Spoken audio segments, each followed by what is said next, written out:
We mentioned it earlier. It feels good to be from the state of Michigan right now. I mean, Michigan won last night. Michigan State won last night. The Red Wings won last night. The Pistons didn't lose last night. And, of course, University of Detroit won. So good vibes coming in today, and it just felt great. Like yesterday, the fact that the Michigan game was first, the Michigan State followed right after it.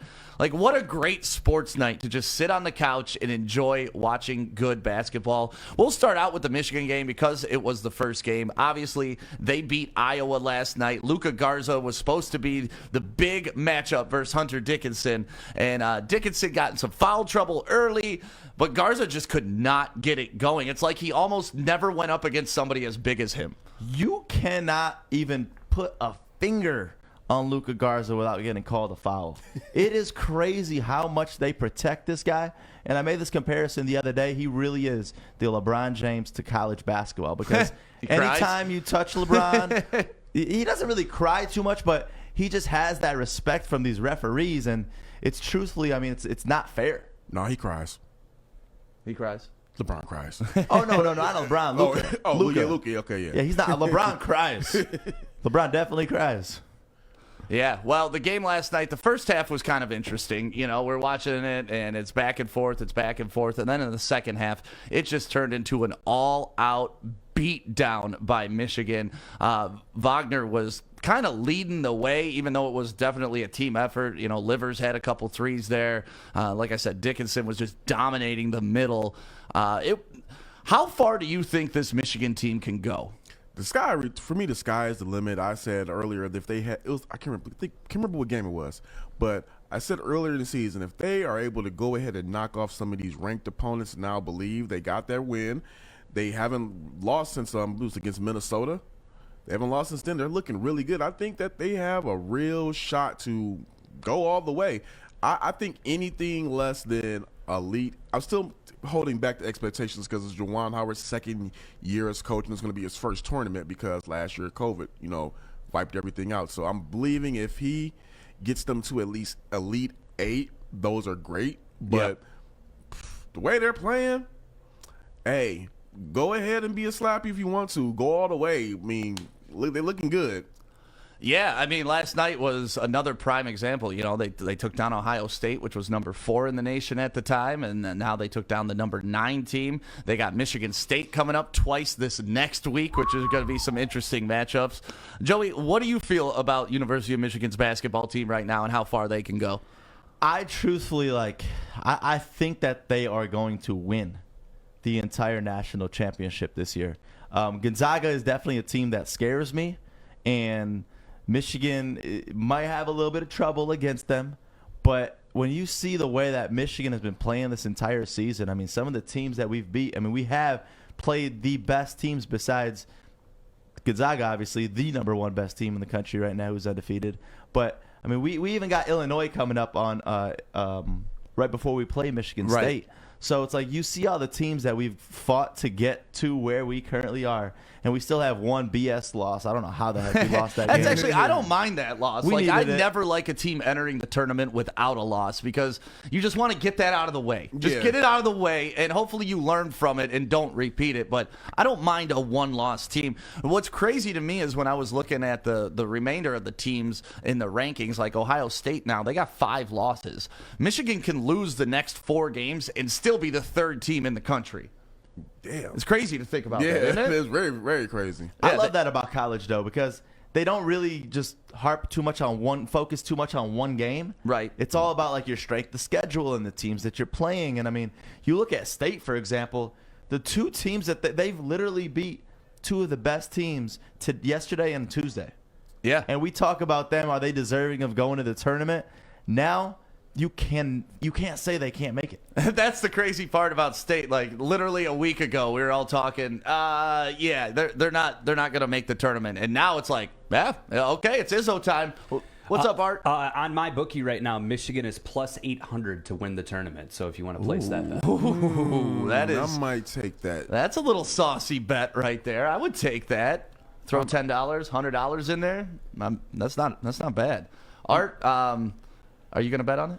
You know, I've learned that betting on things that I don't know is the worst mistake ever, because what will happen is I'll get 4 out of 5 on parlays, and it just drives me insane. So I'm just going to stick to fighting, I think. It's funny, the obsession of parlays that go around here. Like, just bet the straight-up games and win. No, you see the potential. Yeah. You see the finish line. Yeah, do you know why you get all that money? Because it's impossible. Oh, and just to be clear, too, Michigan State is plus 30,000 to win the tournament. 30,000? 30,000. What about the 2 top teams in the country, Gonzaga and Baylor? Where are they at? Gonzaga is a plus 205. And what was the other team? Baylor. Baylor is looking plus 280.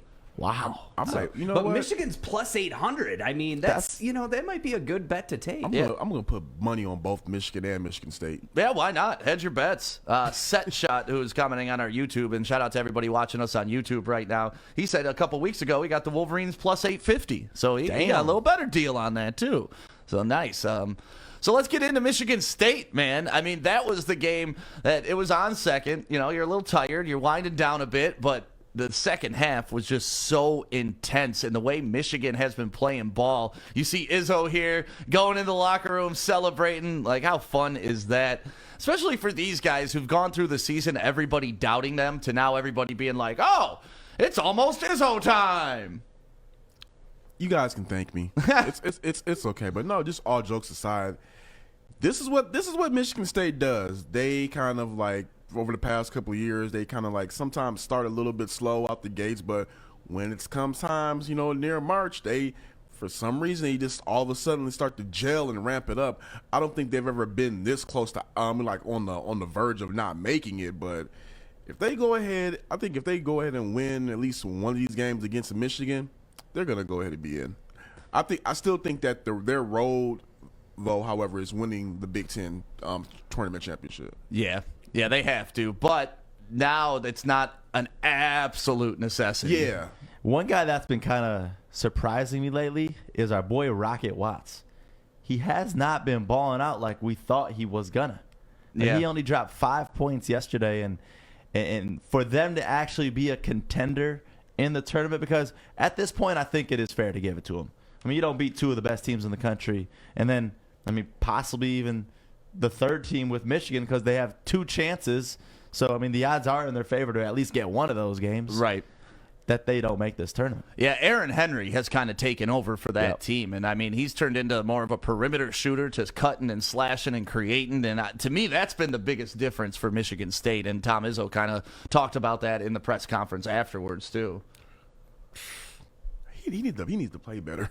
Who needs to play better? Rocket? Oh, yeah. I mean, we could all better. agree on that. But, that's why you have a team.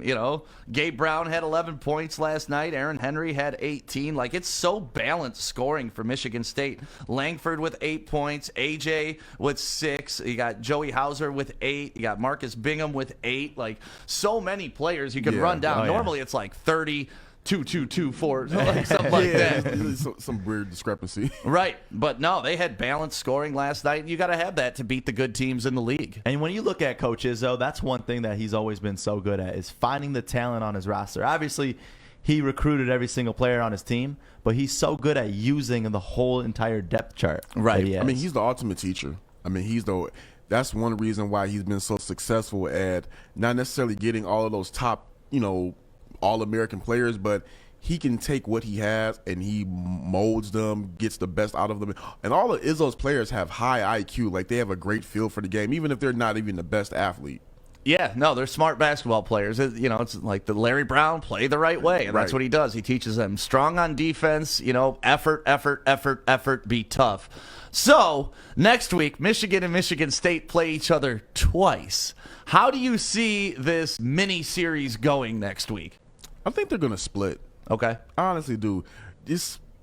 Again, anytime you talk about Michigan versus Michigan State in basketball or football, really any sport, you have to throw the record out the window, because it does come down to the better team winning, but it's really about like emotions, that rivalry game. Like, anybody can be upset. We've seen it in basketball. We've seen it in football. At least I have. I'm pretty sure it happens in baseball and hockey. It's something about those two teams where when they meet up, it's just all about that winning that one game. Somebody will have the worst season in the world, but as long as they win that one game, they're good. That's it. That's all you care about. And the rivalry is the biggest thing when you talk about Corey, because always, I don't care what records are, I'm always going to take whatever you see in the past from both teams and throw it in the garbage. Except for this year, I think Michigan's going to give them both ass whoopings in both games. I mean, it's really tough not to look at Michigan as the dominant team in that matchup. But, you know, it would have been really tough to view Ohio State as not the dominant team in that matchup last night, and they got dominated. So I'm gonna wait and give my opinion probably next week on it, because I don't want to commit now. But yeah, I'm kind of leaning towards you, Joey, where I think Michigan is just so uber talented this year and so well coached. They gel together really well.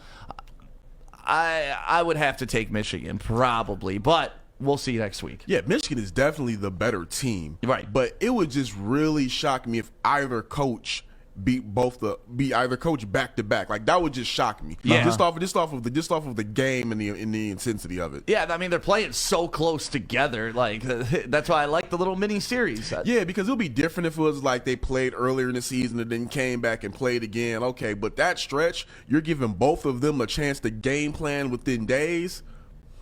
It's going to be a fun weekend here in Michigan. So hopefully, if you're a basketball fan, you're gearing up for it, because I cannot wait for next weekend. It's Thursday and Sunday, right? That's when they play each other? Yeah, the question to both of you.